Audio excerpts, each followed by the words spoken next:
Luke 22. Now the feast of unleavened bread drew near, which is called Passover. And the chief priests and the scribes sought how they might kill him, for they feared the people. Then Satan entered Judas, surnamed Iscariot, who was numbered among the 12. So he went his way and conferred with the chief priests and captains how he might betray him to them. And they were glad and agreed to give him money. So he promised and sought opportunity to betray him to them in the absence of the multitude. Then came the day of unleavened bread, when the Passover must be killed. And he sent Peter and John, saying, Go and prepare the Passover for us, that we may eat. So they said to him, Where do you want us to prepare? And he said to them, Behold, when you have entered the city, a man will meet you carrying a pitcher of water. Follow him into the house which he enters. Then you shall say to the master of the house, The teacher says to you, Where is the guest room where I may eat the Passover with my disciples? Then he will show you a large, furnished upper room. There make ready. So they went and found it just as he had said to them, and they prepared the Passover. When the hour had come, he sat down, and the 12 apostles with him. Then he said to them, With fervent desire I have desired to eat this Passover with you before I suffer. For I say to you, I will no longer eat of it until it is fulfilled in the kingdom of God. Then he took the cup and gave thanks and said, Take this and divide it among yourselves. For I say to you, I will not drink of the fruit of the vine until the kingdom of God comes. And he took bread and gave thanks and broke it, and gave it to them, saying, This is my body, which is given for you. Do this in remembrance of me. Likewise he also took the cup after supper, saying, This cup is the new covenant in my blood, which is shed for you. But behold, the hand of my betrayer is with me on the table. And truly the Son of Man goes as it has been determined. But woe to that man by whom he is betrayed. Then they began to question among themselves which of them it was who would do this thing. Now there was a great dispute among them as to which of them should be considered the greatest. And he said to them, The kings of the Gentiles exercise lordship over them, and those who exercise authority over them are called benefactors. But not so among you.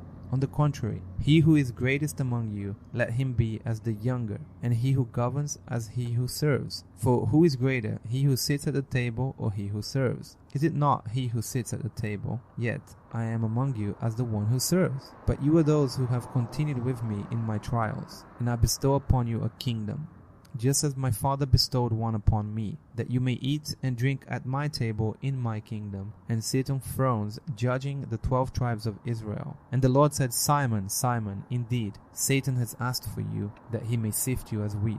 But I have prayed for you, that your faith should not fail. And when you have returned to me, strengthen your brethren. But he said to him, Lord, I am ready to go with you, both to prison and to death.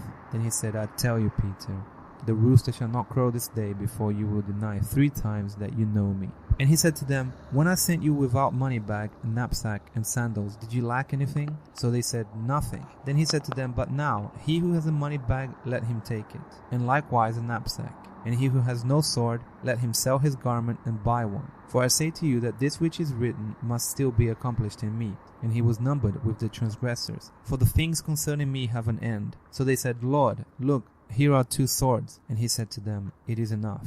Coming out, he went to the Mount of Olives as he was accustomed, and his disciples also followed him. When he came to the place, he said to them, Pray that you may not enter into temptation. And he was withdrawn from them about a stone's throw. And he knelt down and prayed, saying, Father, if it is your will, take this cup away from me. Nevertheless, not my will, but yours be done. Then an angel appeared to him from heaven, strengthening him. And being in agony, he prayed more earnestly. Then his sweat became like great drops of blood falling down to the ground. When he rose up from prayer and had come to his disciples, he found them sleeping from sorrow. Then he said to them, Why do you sleep? Rise and pray, lest you enter into temptation. And while he was still speaking, behold, a multitude, and he who is called Judas, one of the 12, went before them and drew near to Jesus to kiss him. But Jesus said to him, Judas, are you betraying the Son of Man with a kiss? When those around him saw what was going to happen, they said to him, Lord, shall we strike with the sword? And one of them struck the servant of the high priest and cut off his right ear. But Jesus answered and said, Permit even this. And he touched his ear and healed him. Then Jesus said to the chief priests, captains of the temple, and the elders who had come to him, Have you come out as against a robber with swords and clubs? When I was with you daily in the temple, you did not try to seize me.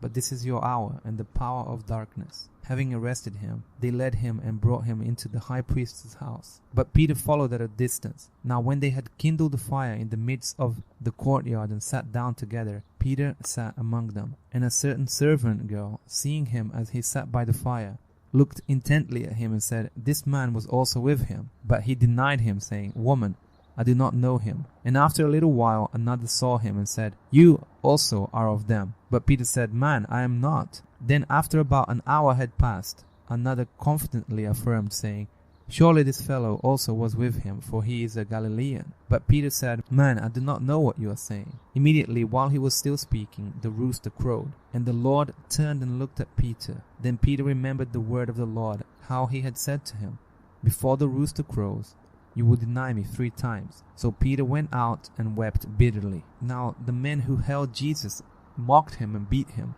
And having blindfolded him, they struck him on the face and asked him, saying, "Prophesy, who is the one who struck you?" And many other things they blasphemously spoke against him. As soon as it was day, the elders of the people, both chief priests and scribes, came together and led him into their council, saying, "If you are the Christ, tell us." But he said to them, "If I tell you, you will by no means believe. And if I also ask you, you will by no means answer me or let me go. Hereafter the Son of Man will sit on the right hand of the power of God." Then they all said, "Are you then the Son of God?" So he said to them, "You rightly say that I am." And they said, "What further testimony do we need? For we have heard it ourselves from his own mouth."